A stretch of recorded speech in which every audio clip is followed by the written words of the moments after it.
I'm Mara Webster with In Creative Company, and today we're joined by the wonderful Tony Hale to talk all about the Disney Plus series, The Mysterious Benedict Society. And I wanted to talk a little bit about the character development process when you first came on board for this project, because it's so fascinating to begin with, just the idea of developing two characters to begin with. And then obviously they're genetically very close as twins, but they really haven't been around each other since they were children. So they become these very different people, and it feels like always were very different in a lot of ways, personality wise as well. And so I was so fascinated by what that looked like for your development process in really shaping these two characters and finding some of the linear threads between them, but really honing them each as their own individual identities. Yeah, it was I think the challenge for me was to not look at it like good twin, bad twin, and that, we're all a mixed bag. The backstory for the twins were that they were in an orphanage, and then one of them got adopted and one didn't. And the quote, we'll say complicated twin, he had a lot of resentment. He had a lot of bitterness, a lot of anger. And that was kind of started his journey into kind of wanting revenge and wanting kind of false power and all this kind of stuff. And then Benedict, the other twin who left, he had such a burden for his brother and so much empathy, and it started his journey.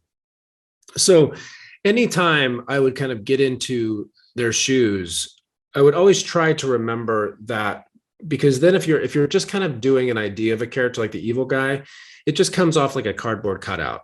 It's not grounded. But for instance, Curtin, who's the other brother, the complicated one, he would, when he's talking to somebody, he would not be listening to them. He would just be talking at them, because he's all about just trying to build himself up and create a shell and protect himself. He doesn't really care what somebody else is saying. Whereas Benedict has bad posture. He's carrying the weight of the world on him, and he is just engaged and listening and empathetic. And it just kind of helped me kind of navigate where they were, in addition to the fact that as actors, we are a small piece of this pie. Production design, hair, makeup, wardrobe, they create a world for these two brothers that are so different that it's an impossibility almost to not be able to remind yourself who you are at the time, because your world, like Benedict's world, is very warm and greens and browns, and then Curtin is very blues and cold, and his wardrobe is very uptight. So it's like you can't help but kind of engage in them, if that makes sense. Absolutely. And you mentioned there some of the physical attributes of Benedict. And within that, there's kind of like a looseness, like he's always leaning in towards people. Yeah. And then for Curtin, there's a real rigidness, and even, like the tailoring of his outfits really lend themselves to that versus the fabric that Benedict has. Was that something that you kind of saw for yourself and envisioned very early on the page of the script, or was some of those elements helped by the external aspects like the costumes and really seeing their environments once you walked onto set? Yeah, I mean, when I came in, we had talked about wanting Benedict's hair to be kind of wild, and he's not about self-maintenance. He's just, I don't think he's ever put a brush in his hair. He wears the same suit all the time. Fashion, and that is just not a part of his world. Whereas Curtin, it's like he's got a stylist. His hair is like gelled back. He probably goes to posture class. He is on it, because it's all about presentation. Because the minute that veneer cracks, he knows that's dangerous. The flood's coming out. So he's got to keep that shell strong. Whereas Benedict is just all over the map, and to the point where sometimes you think Benedict's losing it, because he's so, his emotions are all over the spectrum, but he's just living life. He's living what you should be living. Whereas Curtin is just super controlled. And with Curtin, one of the interesting dynamics in his complications, as you so delicately put it, is watching him as a father in the show. He's adopted a son, and that's something that he never experienced himself. And seeing what that looks like, where it's almost like he's trying to manufacture the experience of his son going through the world. Okay, rather than being happy for him that he's made a friend, he's saying, well, you shouldn't be trusting other people. You've never really had friends before. And so he's projecting so much of his own trauma and his past onto it. And so how did that really open up a different emotional facet and space that allowed you to really bring forth a lot of the audience, not just seeing him as a one-note villainous character, but again, understanding where the emotional trajectory comes from for him. Yeah, and it's like, I love how you put that, because I think that all he know he's only teaching what he knows to be true. He's literally telling his son, you can only protect yourself, because that's how he's survived. He doesn't if the whole Benedict concept, his other brother is like, you are crazy. You are exposing yourself to so much danger and so much emotional, carnage. Why would you even do something like that? So he's telling his son, like, if you want to protect yourself, this is what you have to do. And it's like, that's all he knows. But you see in the first season specifically, you see hints of, the light coming out, his really loving his son, but not knowing how, obviously, to really love him. With Curtin as well, I wanted to ask about the meals that he would have with people throughout Yeah. season one, because he would, whether it was a student or one of the staff, there were all these one-on-one meals, and it was very much about him looking for information, or again, trying to pull and manipulate something. Even down to, well, you don't want to put too much sauce on your steak because that's uncouth. He wants to control Yeah. eating and what they're eating. Yeah. And how did you view that side of like the meals and what it said to you about him as a character, that he wants to constantly have these one-on-one meals, but what that dynamic is? You know what? I have to say, until you've said that, I haven't really thought about that. I love that, because it really is such like, he had a meal with number two. In the new season, he had a meal with Garrison. The kids, there's a manipulation factor of, if I have a one-on-one meal with them, they'll feel special and I'll get more information from them. So he's not really, again, caring about the other person. He's just wanting information, but it's all arranged, completely orchestrated in this, I care about you. We're having a one-on-one. We're not with a group. You're special. And it's very manipulative, very manipulative. And in the making of the show, obviously with the first season, we were still so far in the depths of the pandemic. And so that really restricted a lot of the ways in which you were able to work with the cast. You weren't able to spend time outside of when you were filming scenes. The crew were all still wearing masks throughout the entire production. And so what's been the difference in how being able to take more of that space outside of scenes in season two, and also, knowing these two characters in depth in a different way, has really opened up the space in the way in which you're able to have a show like this?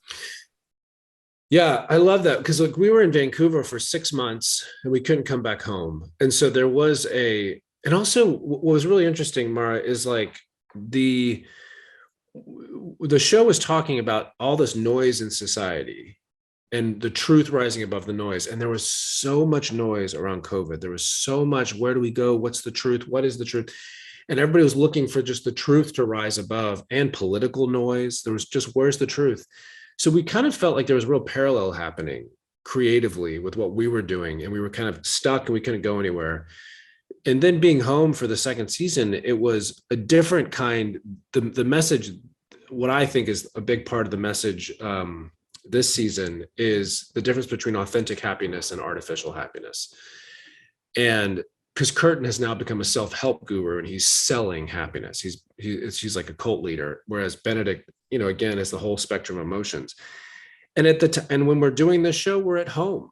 We're like, the studio was like 5 minutes from my house, compared to like, I couldn't come home for 6 months. Like, it was really wild how we're talking about like authentic happiness, and like we were finally back at our homes, and like this family relationships, how we treat each other, that is where happiness lies. It's not somewhere else in this business.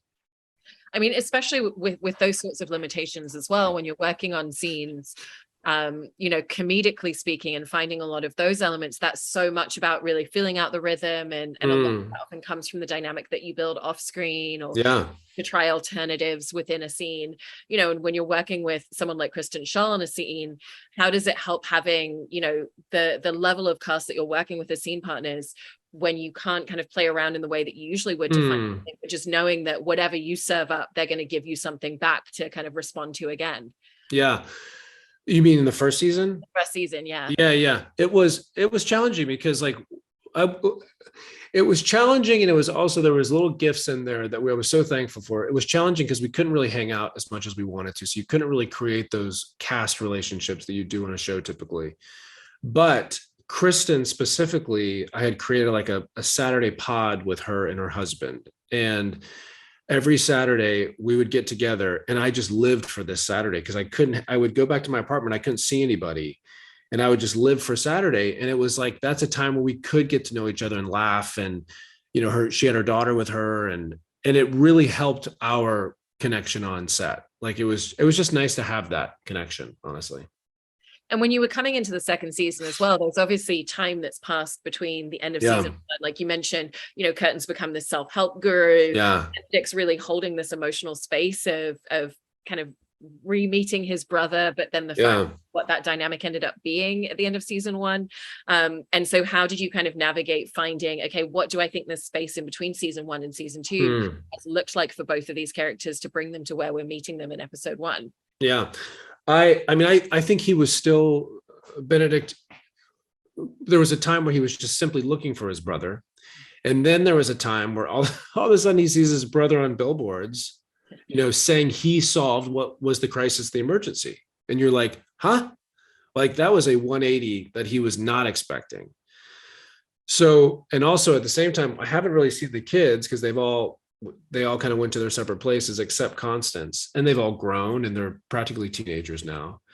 So there was a definite, and that's a part of season two starting, is I want to bring the family back together. I miss everybody and I want to get everybody back together, which again is an interesting parallel of like after COVID, when everybody's like, gosh, let's get together. Let's congregate. Let's not be separated anymore.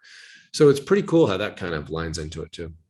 And also the fact for Benedict, with that idea of, season one was very much about trying to form and build a family. And now in essence that's happened, but it's the evolution of what does that dynamic look like? And so how do you kind of view him approaching the evolution of, I've had this particular relationship dynamic with people around me, but now that we're connected in a different way, what is that going to look like? Yeah, I mean, and they kind of, I think the kids specifically had the challenge of like, they hadn't seen each other. So they had to really kind of get to know each other again.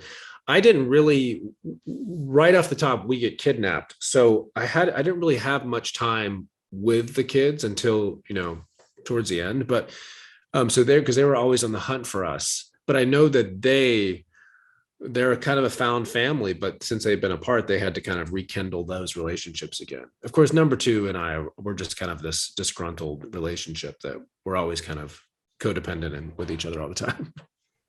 And with the approach of having to play these two characters, was it actually a really helpful element that it wasn't until the end of season one that they actually shared a scene with you? That's obviously very different to play off against yourself in a scene than to be switching between characters, which is already enough of a challenge. Yeah, it was that was kind of fun leading up to that, when they see each other. And this second season we have so many scenes together, so it presented a whole new challenge of like, when I was reading a scene, you're so used to reading the cue and then your cue, and then you read that line, you get your cue, just memorizing the entire page. So like each line, so like kind of what I do in life, talk to myself. I was just doing that, memorizing, because I'm just talking to myself, Did you have a stand-in actor that would play opposite you, and how did that help in terms of, especially just the first time that they see each other in season two, they're kind of very much just talking over each other, and there's a real rhythm and pacing that you have to find, and so how are you working with the stand-in actor to find a lot of the cadence of a scene as well? They had a wonderful guy who was reading off the lines, but then because in our show they don't do like what's called over the shoulder, like a dirty shot where you get a piece of somebody's shoulder. You just do a head on, just the face. You don't get a piece of anybody else, which kind of helped in the sense of he would be reading my lines and then I would have a piece of tape that I would just be looking on the lens, and that's who I was looking at because of eye lines. So that's something I got used to. And then it's kind of sad when I've gotten used to like, oh, I can just act across a piece of tape. I don't know what that says about my creative life, but I'm like, oh, a piece of tape is fine. I don't need a human being. And with the fact that Curtin has become this self-help guru that's selling the idea of happiness, it sounds like you did do a really deep dive in terms of researching a lot of that realm. What were some of the linear threads that you found, particularly when it came to the communication and the language that's used, that you really wanted to bring into him as a character? Yeah.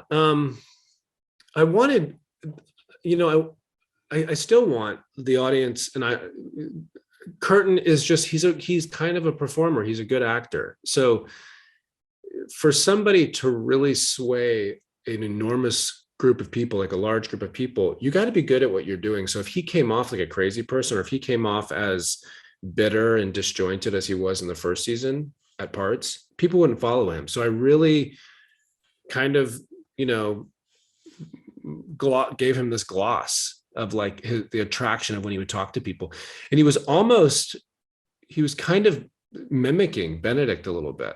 Like he would seem as though he really cared, but I tried to, like, you know, when you're kind of talking to somebody and they're kind of acting as though they're listening, but they're kind of glossed over. It happens a lot in Hollywood.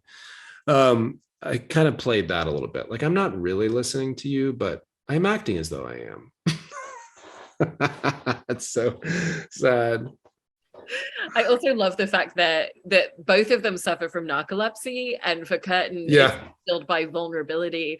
Yes. And so you first were playing a scene in a moment where that's discovered in the show. For you, kind of, where did you think about, okay, I think this would be the tipping point where his body just feels like he's been too vulnerable and it literally just can't take it anymore?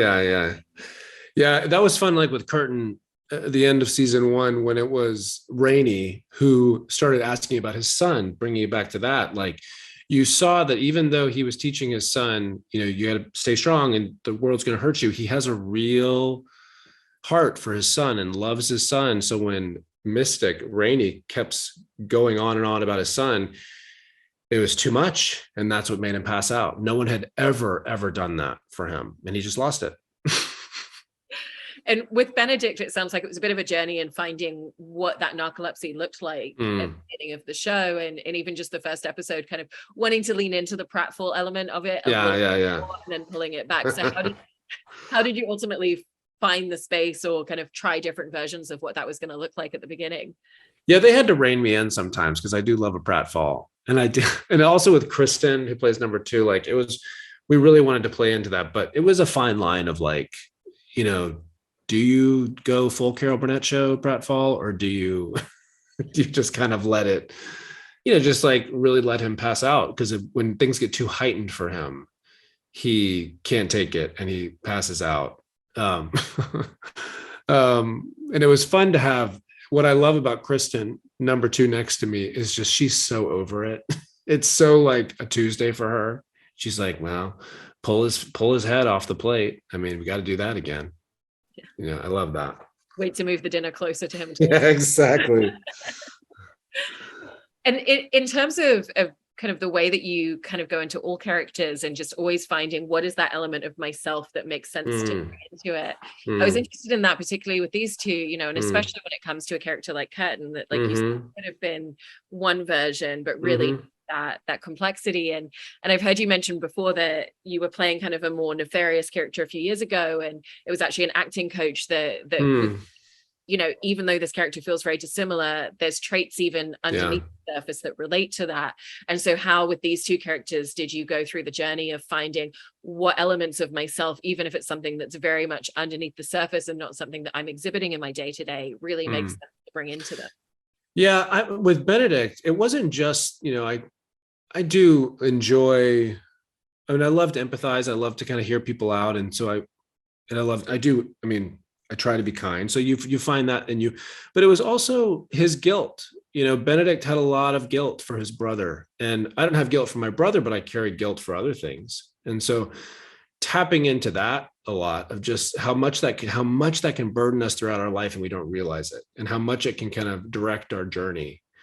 And with Curtin, I mean, I think I might have mentioned this in that interview, is that I'd be lying if I said I wasn't manipulative in my day, and I haven't been manipulative. And I can be a very sarcastic person. I can also be a guarded person. If I don't want somebody close, I will put off signs that you got to keep your distance, you know, and it's like stuff like that. And it all comes from pain. Like if something feels like it's going to be a trigger for me, I'm like, well, I got to put up the shield. And I mean, obviously there's a boundary element to that, but it's also, a lot of it comes from pain. No, I think that's so interesting, because that's what makes it such a relatable character. I hope so. Yeah. I also wanted to talk a little bit about working with Matt Manfredi and Phil Hay, who created the show, because it does sound like an environment where they are very open to input and ideas, and that it's a very collaborative space in terms of talking about character and kind of going certain choices. What have been some of the ways in which that's really changed the collaborative element of making a show like this, or even just some of the choices that have ended up coming into the character from that sort of openness? Yeah, I am incredibly grateful to have worked with Matt and Phil, and also, Todd and Darren. And it's just many times in this business, writers are so, which I can understand, they're so protective of their work that they're not willing to budge in terms of dialogue or storyline. And Phil and Matt, every week, they gave me the opportunity to go through the script and ask questions and give suggestions. And let me tell you, that is not common. I mean, it is common for a lot of people, but like, it's a gift. It's a gift that I'm very thankful for, because it gave, like anything, I would even relate this to Veep, because on Veep, whenever somebody would have an idea for a joke, it was always like, yeah, let's hear it. Because there's a huge thing when you're a part of the equation of this creative, this creative game, you want to always feel heard. It doesn't matter if they take your suggestion, because there's many suggestions I gave to Matt and Phil that they didn't take, but just the fact that they listened and they heard me, it's like, that's everything. You just feel like you've got a voice. And so I do not take that for granted at all. That's amazing. And, obviously with everything we've been talking about, there's so many challenging elements that come with just the facet of playing two different characters on the same show. But beyond that particular challenge, what have been some of the ways in which you feel like this show has really pushed you or challenged you in new ways as well? It's pushed me a lot. I think the first thing that just comes back to my head is like, it's very easy when you're given a job or a character comes along to not impulsively want to just go to your toolbox and pull out a way that you've done it before, or something that already works and you can just do it that way. And I would be lying if I said I haven't done that before. But what Phil and Matt brought to me, and kind of this whole journey of this character with the kids, you couldn't do that because it was too complex. And also, not just that, what Trent Stewart gave us in the books, there's so many layers to that. So I would be doing it such a disservice if I just went to my toolbox and did it a way that I think I've always done. Like, that would be a huge disservice. You have to kind of surrender yourself to just the many different facets of the character, the history of the character, what are the dreams of Kurt and what are the dreams of Benedict, all that. You have to think about that stuff. And if I'd be lying if I said that I wanted to do that all the time, because you don't want to, sometimes you don't want to dig that deep, but you have to. And that's what was about the back and forth with Matt and Phil, of just having those conversations. It really helped fill out the characters. So really grateful for that. And lastly, off the back of that as well, it's such an interesting trajectory in terms of what the show is tonally, where it's a family show that kids can watch, but also really works for an adult audience in terms of approaching the messaging and the theme, the narratives. And so how did you kind of work out at the beginning, kind of tonally, where you felt like you could calibrate your performance to, in order to kind of encapsulate all that it's trying to do in that scope? Yeah, I mean, Matt and Phil and Todd and Darren, they had most of, I would say the majority of dealing with the tone of the show, because just like you never really knew the time period, it was kind of this, and obviously it's just a palette of color, but it's a very interesting palette. It's kind of a muted palette with a lot of pastels and all this kind of stuff. Like, it was so many hours of creating that tone. In terms of performance, I think a lot of it was just doing that. James Bobbin directed the pilot for the first season, and just kind of putting something out there and wondering if it stuck with their vision, and then kind of going back and forth of like, I see him a little more like this. Let's try this. He's maybe a little too broad here. Let's tone that back. Let's tone this up. So it was kind of like finding that, but it's the great thing is just always that back and forth, always that relationship of finding it, rather than this is how it's going to be. This is, it's like, hey, this is a partnership. Yeah, that's amazing to hear, and really, really love those details when that's Yeah, me too. dynamic off screen. And it's so enjoyable to watch the dynamic in these two characters that you've created on the show. So congratulations on a wonderful season 2. Thank you. I really appreciate you taking the time. These are great questions. So great. So fun. Thank you for taking the time.